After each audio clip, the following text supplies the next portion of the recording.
So since Christ wants His family to be known for our love for each other. So si Jesus Christ, ang gusto niya na ang iyang pamilya maila pinaagi sa pagigugmaay sa matag usa. How can we say that God is with us if we are quarreling with each other? Kung naatay mga trouble sa kada isa, kung naatay mga panagbingkil sa kada isa, isgutan naton.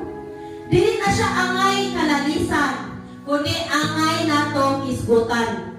Kaya nga nang imong gikabingkilan, malay mo nang kidi pa lang iyang pagtuo. Nya ikaw kaya naman ka sa high school level. So dapat kabalo mo go sa ilahang level. Mao na ang gusto sa Ginoo sa tuwa. So broken relationship is a disgraceful, no, testimony to unbelievers. May una silang may Ginoo man kahit na nganong gupot man ang ilang panimalay.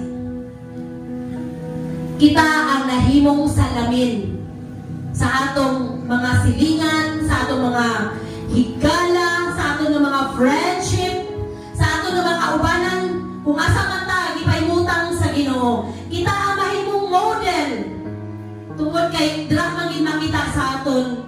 Bisan pa'y matago ka, kung naangkayag sa Ginoo, klaro ang imong siga.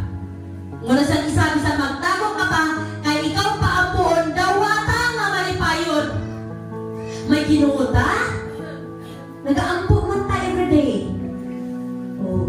So walay rason nga dili na kabalo makigstorya sa Ginoo. Kabalo man ganit ta magsaway sa itong mga bata, di pa ta makabalo makigistorya sa Ginoo. Kabalo man ganit ta panginabuhi, nganong dili ta kabalo makigistorya sa Ginoo. Ang anak ganit dili na to makita.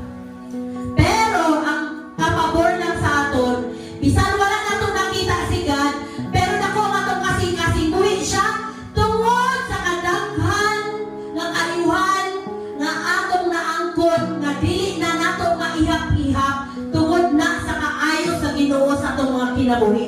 Kay nagtinuod man kita sa atong pagpangalagan nganha kaniya.